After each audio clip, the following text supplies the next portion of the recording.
जय हिंद, मैं जावेद शहाबुद्दीन और आप सभी का स्वागत है लखनऊ समाचार में। अभी मैं उपस्थित हूँ लखनऊ के शिक्षा निदेशालय में और यहाँ पे कुछ लोग हैं जो लगभग 5.5 महीने से धरने प्रदर्शन पे बैठे हुए हैं।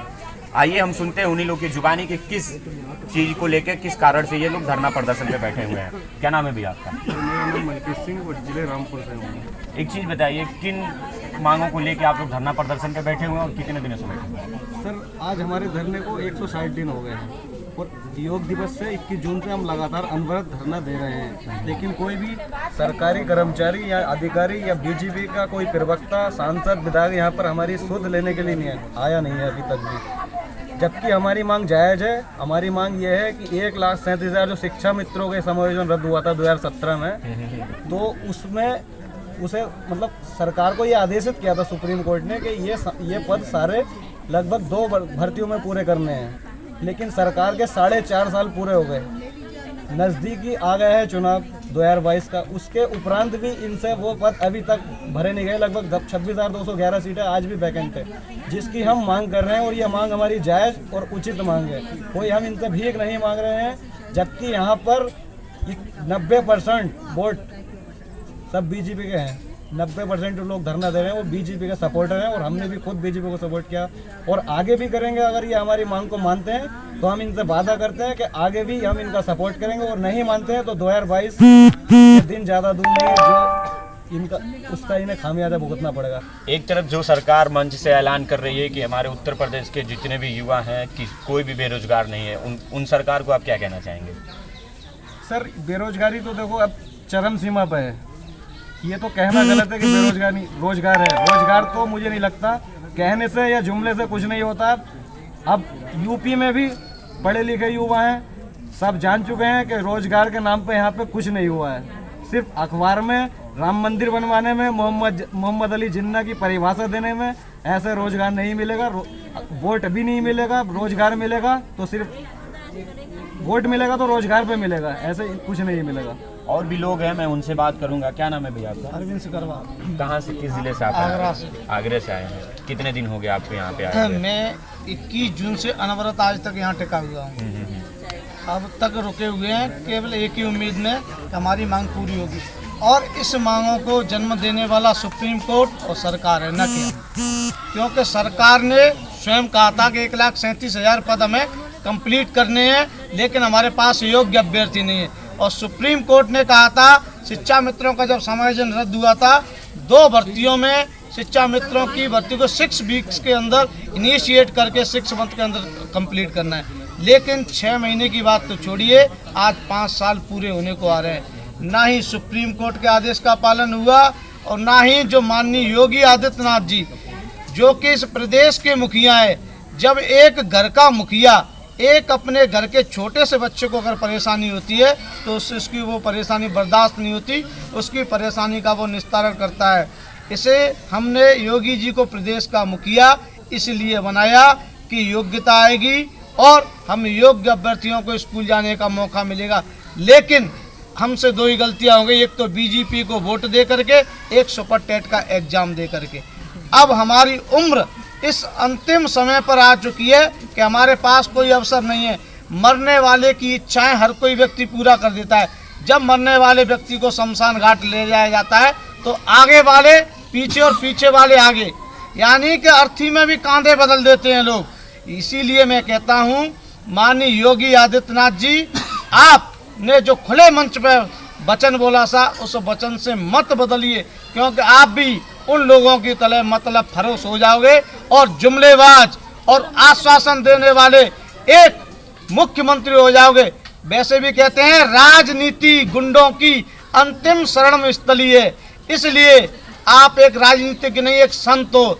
इसलिए संत होने के मुताबिक इस प्रदेश की जनता को और प्रदेश में रहने वाले लोगों के दुख और दर्द को समझिए, क्योंकि राम राज्य जब आता है, जब मंदिर बनने से राम राज्य नहीं आता है, राम राज्य आता है लोगों की तकलीफें और बेरोजगारी और गरीबी मिटने से। जहाँ गरीबी और बेरोजगारी मिटेगी, करप्शन अपने आप साफ हो जाएगा।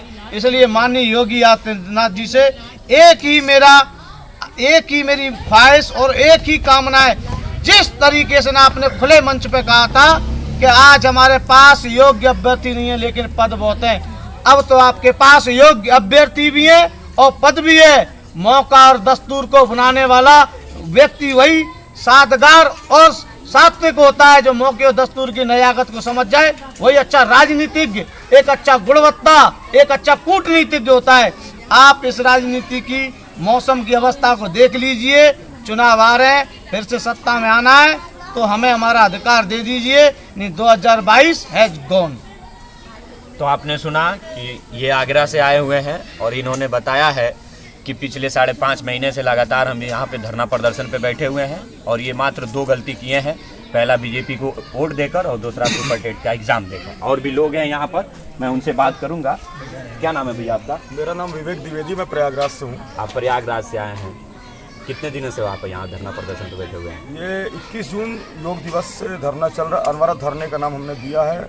160 दिन हो गया और टंकी पर भी अब 108 दिन हो गए करीब। हमारी शिखापाल दीदी टंकी पर रहती हैं।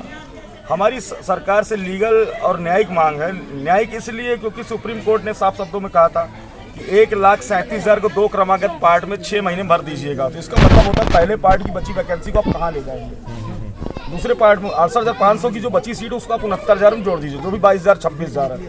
और जब मुख्यमंत्री जी ने खुले मंच में साफ शब्दों में कहा था कि हमारे पास योग्य शिक्षक हैं, मतलब नहीं है लेकिन वैकेंसी बहुत है, तो आज आपके पास योग्य शिक्षक हैं और वैकेंसी भी है तो आप भर दीजिए। आप इसका मतलब लॉजिक यही है, आप चाहते थे कि 1,37,000 2 पार्ट भर दिया जाए। हम 61 अभ्यर्थी यहाँ तक कि जेल चले गए, मैं स्वयं जेल में चला गया, 9 दिन जेल में हम लोग रहे। हम लोग न्यायिक और लीगल मांग के लिए बताइए CRT गए थे, बहनें भी गई, 13 धाराएं लगाई। ये बताया गया कि आप लोगों ने घेराव किया, सरकारी काम में बाधा पहुंचाया, आप लोगों ने बंधक बनाए। बताइए बहनें अगर होंगी तो बंधक बना सकते हैं हम लोग, बंधक लड़के बनाते हैं, बहनें कभी नहीं बनाती बंधक। इस तरह की गलत धाराएं लगाई गई, साथ में पुलिस की अवर्ता देखी, हमारे भाइयों को मारा गया, कुछ बहनों को चोट लगी। अभय श्रीवास्तव गंभीर रूप से घायल हुए, मलकीत सिंह गंभीर रूप से घायल हुए, कुछ और भी भाई हमारे मित्र भाई थे उनको भी चोटें लगी। तो कहीं ना कहीं प्रशासन का भी गलत रवैया रहा हमारे प्रति। आज तक कोई विधायक बीजेपी का या बीजेपी का सांसद तक नहीं आया, बताइए कोई बात संज्ञान में नहीं लिया। इनको ये पता होना चाहिए कि 22,000 का धरना जो चल रहा है अब यूपी के हर घर तक पहुंच चुका है। मान चलिए 22 करोड़ की जनसंख्या पर पहुंच चुका है। तो अगर ये सीट नहीं जोड़ेंगे तो मान चलिए चुनाव पे तो निगेटिव प्रचार तो होगा, निगेटिव थिंकिंग पहुंच जाएगी। इसलिए अभी भी सरकार के पास समय है। 69,000 में जो भी गलतियां की हों, चाहे वो 3 नंबर फ्री में बांट दिए हों, चाहे 40% एकेडमिक मेरिट क्यों जोड़ दिए, इनको तो 40% जोड़ना नहीं चाहिए। सारी गलती इनके अधिकारियों की है। जब इनको पता है कि 35-36 साल वाले भी एग्जाम देंगे, 25-26 साल वाले भी एग्जाम देंगे, 35-36 के एकेडमिक सोचिए कल्याण सिंह जमाने में कहाँ हम बीट कर पाएंगे एकेडमिक वालों को। मायावती ने जो 2010 के बाद CBSE पैटर्न लगा दिया था, उन्होंने साफ शब्दों में कहा था कि हम यूपी बोर्ड का जो नंबर है उसकी एकेडमिक CBSE और SSC के बराबर ले जाएंगे। आज देखिए हाई स्कूल इंटर सब 70-80% पा रहे हैं। उस जमाने में 60, 55, 56, 58, 59 ऐसे परसेंट आता था। तो हम अभी भी सरकार से कहते हैं कि चुनाव का वक्त चल रहा है, अगर आप चुनाव जीतना चाहते हैं तो 1,37,000 की जितनी भी सीटें बची हो, चाहे 22,000 हो चाहे 26,000 हो, उसको 69,000 में जोड़िए, योग्य अभ्यर्थियों को साथ न्याय कीजिए। अगर आप सीट जोड़ेंगे तो कहीं ना कहीं 22,000 सीट जुड़ने पर 22 करोड़ की जनता का भी आशीर्वाद मिलेगा, साथ में 22,000 जो अभ्यर्थी है जिनको नौकरी मिलेगी, यही अभ्यर्थी पूरे यूपी में प्रचार करेंगे और निश्चित रूप से आप चुनाव में पूर्ण बहुमत से जीतेंगे और फिर से मुख्यमंत्री आदित्यनाथ जी मुख्यमंत्री बनेंगे। तो आपने सुना कि ये अपने ही हक मांगने के लिए 9 दिन जेल में रह कर आए हैं और लाठियाँ भी खाए हैं, कुछ महिला भी लाठियाँ खाई हैं, और भी लोग हैं और भी युवा हैं, मैं उनसे बात करूंगा।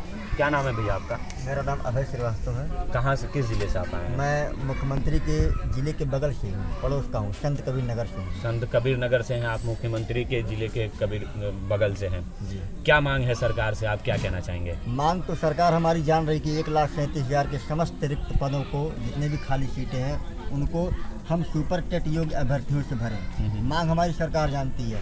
मैं सीधे आपके चैनल के माध्यम से मुख्यमंत्री योगी आदित्यनाथ जी को चेतावनी देना चाहता हूं, अगर 1 दिसंबर तक हमारे हक में फैसला नहीं आया तो हम अभ्यर्थी जो 22,000 के लिए धरना दे रहे हैं, सभी लोग रोड पे उतर जाएंगे और उसकी सारी जिम्मेदारी सरकार और प्रशासन की होगी। ये मेरी खुली चेतावनी, क्योंकि अब धैर्य का बांध टूट रहा है। जब मैंने अपनी जान को नहीं देखा और अपने घायल हो गया, जेल काट लिया, तो योगी जी अब कहाँ जाएंगे? अब तो जेल भी चले आए हम। अब आपको हमारे हक में 1 दिसंबर तक हर हाल में फैसला लेना होगा, नहीं तो हम वो करेंगे जिसके लिए स्वयं सरकार जिम्मेदार होगी, प्रशासन जिम्मेदार होगा। और दूसरी बात, 2022 में फिर आप सत्ता का सुख कभी भोग नहीं पाएंगे। आप एक संत हैं, इतने भी सत्ता के अहंकार में मत चूर होइए कि हम अभ्यर्थियों के साथ अन्याय कीजिए। हमारी गलती क्या है? हमारी गलती बस यही है कि हमने आपके लगाए गए कट ऑफ को जो 60-65 आपने लगाया था उसको क्वालिफाइड करके अच्छे नंबर लाए। आपने 90-97 लगाया, उससे हम कहीं बढ़ के नंबर लाए। और दूसरी गलती, हमने आपके ऊपर भरोसा करके आपको वोट दिया, आपको जिताया, आपके आंसू को संसद भवन में देखा था और हमने सोचा कि उत्तर प्रदेश में एक बार आपको मुखिया के रूप में देखना चाहते हैं। लेकिन शायद आज आप हम लोगों को रोने पर मजबूर कर दिए। शायद आज वो अपना दिन भूल गए जब आपने संसद भवन में रोया था और आपके आंसू पोंछे गए थे। आज वो दिन भूल गए और आज आप हम लोगों को रुला रहे हैं। इतना जान लीजिए, उत्तर प्रदेश का युवा हिंदू मुस्लिम पे नहीं, सीधे रोजगार पर वोट देगा। बेरोजगारी खत्म कीजिए योगी जी, नहीं तो आप 2022 में खत्म हो जाएंगे। तो इन युवाओं का दर्द सुनिए। आप ही के जहां आपके रहते हैं, जहां आप बैठते हैं, यहाँ पे कुछ ही दूरी पे है सीएम आवास। आप राजनीति के चुनाव में अलग अलग मंचों पे जाकर अलग अलग जिले में अपना चुनावी सभा कर रहे हैं। एक बार इन युवाओं को भी आकर देखिए। मुख्यमंत्री जी, आपसे मेरा गुजारिश है और इन लोगों के दर्द को सुनिए। कैमरा पर्सन सिकंदर के साथ मैं जावेद शहाबुद्दीन, लखनऊ समाचार आप देख रहे थे। बहुत बहुत धन्यवाद।